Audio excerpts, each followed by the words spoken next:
by the source, down on Larpenteur and Snelling. You could say I was looking to start a collection of rarities she was selling.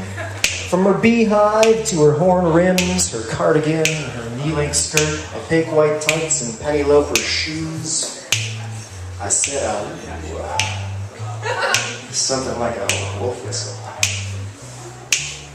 My eyes might as well have popped out, my tongue might as well have hit the floor at the sight of nerdy Aphrodite coming through the door. She had animal, vegetable, and mineral attraction, and I knew if I got back to her place, I'd be seeing action. Figures on her bookshelf, and a poster or two, and endless rows of TV box sets, even Firefly Season 2. Yeah, she was that intense. She could break the laws of physics. She exceeded Warp 13. The force was strong in this one, if you know what I mean. She was hot as a Buffy bot. She left me awestruck like Starbuck. She was fine like 7 of 9. In fact, just thinking about her now makes it hard to snap on time.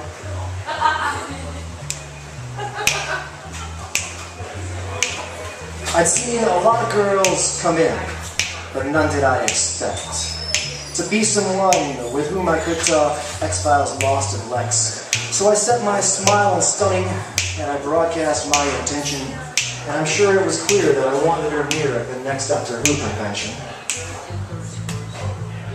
So which of those worlds would you rather live in? I want to live in the world where the dude ends up hooking up with the girl who's into Empire Strikes Back. Which I actually do. Yeah, you live in that world. She's right over there. So these are all real-life experiences? You know, especially the turtles. The turtles and the spiders are obviously made up. Everything else is based on real life. Even Grave Whisperer? Grave Whisperer is based on real life. And so you didn't know this when you signed on? No. No, I got him drunk and said, "Do you want to be in my Fringe show?" Yeah.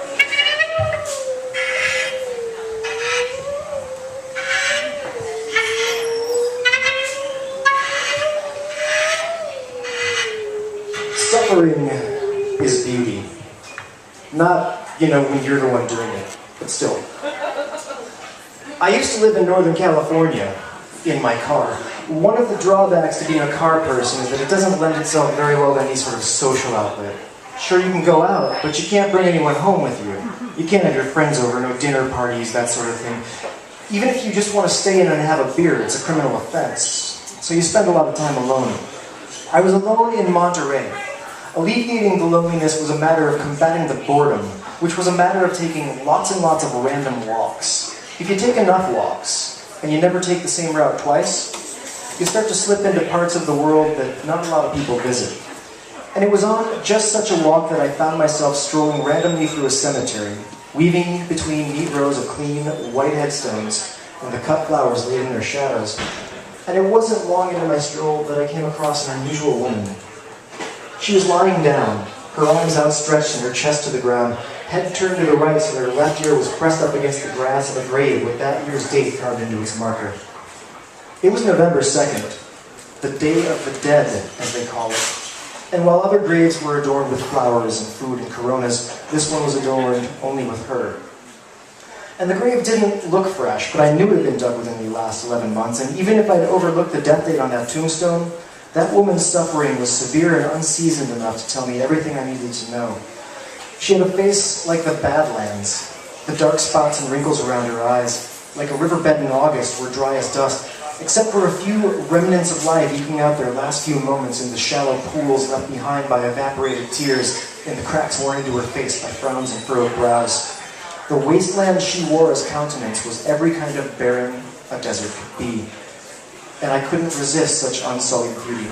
So I knelt down next to her and I asked the obvious question, what was she doing? And she told me she was listening for a sound from her son. In a weak, croaking whimper of a voice, she told me that she could hear him calling in her dreams, that this voice echoed ever so faintly on the sounds of the wind in the trees, the waves upon the shore, and the steady, droning hum of traffic along the Salinas Highway. She said it haunted her, and that she hoped that this day, of all days, she might hear more clearly what it was he was trying to say. when all is said and done, his stories are mostly fun, and just that they're having a good time and know that this is Rob Callahan, and that you gotta see what's coming up. I want people to be entertained. That is the ultimate goal. And if you're paying the price of a ticket and a button to come and see my show, I want you to have a good time. But I also want in bits, and when you see the whole show, you know which bits they are. I want in bits for people to be moved to the point of tears, or near tears at some point. And I want people to be a little wincy and a little disgusted at other points. But for the most part, I want them to be entertained and I want them to be laughing. That's my goal. Evoke an emotion no matter what it is. And I want Oprah to notice me. We'll be the first people on the cover of O magazine that isn't Oprah.